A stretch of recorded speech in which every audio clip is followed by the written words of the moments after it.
So now that there is video evidence that has been released to the public, Storm, do you feel any differently than you did last week when we talked about this? Them some cheaters, man. It's unreal. I was talking to Jason a little bit about this, and they probably would have been able to get away if they had like a wide angle where it was got at least a little bit of the field. Yeah, in shooting there. high resolution, you can crop in when you get back. When people see this video, it's literally just the sideline, just where the players and coaches are. That's it. Nothing else. It's incredible. Like, how do you think you could get away with doing something like this? And the NFL really needs to step up and do something here, because we all know the Pats have a certain history when it comes to trying to get an advantage on their opponents. What? This is news to me. How many gates have they had? I'm not sure. Enough. A lot of gates. Yeah, a lot of gates. But, and then, we'll delete it. No harm, no foul. Come on, man. Like, what are you doing?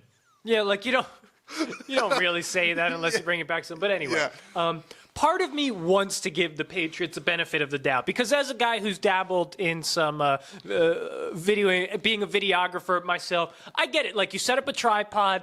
You're trying to get some B-roll of a shot. Like, I know most people working this position probably know most of the rules of football, but some people don't. They're just guys who are good with the camera. So you set up the tripod, you're figuring something else out. You end up with 8 minutes of sideline footage. But I don't know if the Patriots have really earned the benefit of the doubt. Like, because just when you look at this, it's the exact same response that that investigations showed that the Patriots had told their cheating cronies to use during the original Spygate. So should I believe that it's just a really eerie coincidence with the videographer who was just totally ignorant about the rules? Or should I believe that Bill Belichick is cheating? Now, the real kicker, or the real thing that everyone wants to know, is if this is going to be able to get traced back to Bill Belichick. So I don't know what your thoughts are, but my opinion is no.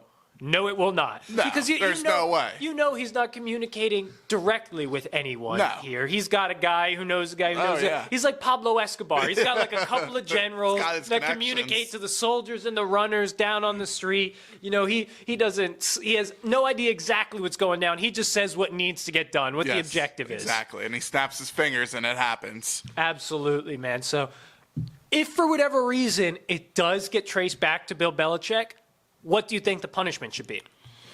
Ooh, that's a good question. Put me on a spot here. I would say you'd have to suspend him for at least a year. Yeah, I think that's kind of the consensus right now. Yeah, I think that would be good. You know, you would probably have to, probably like a playoff forfeiture for next year, perhaps. Oh, see, that's a big one, making the whole playoff forfeiture. And then you go where it hurts the most too. You go at the draft capital. You take a first, a third. Yeah, that's happened though, and it hasn't really hurt the Patriots. Like, I get it, because if they do have an investigation, they probably won't be able to prove anything for sure. So you can't really like suspend him for 3 years. But they've done this long enough where they have probably the right answers. They're towing that fine line, and they're not going to find enough to really make it go hard. I agree. It's going to be tough to pin this on Belichick. And even if they do suspend him, just like Pablo Escobar, he's going to find a way to build his own freaking prison and come back stronger than ever. You're gonna have to put Bill Belichick on an island with no cell phone service, no laptop service, like nothing, to get him not to communicate with the team during his suspension. Just a year off of scouting and watching film. That's a true punishment. No electricity. Like, they just have to bring him stuff by boat. Level the playing field.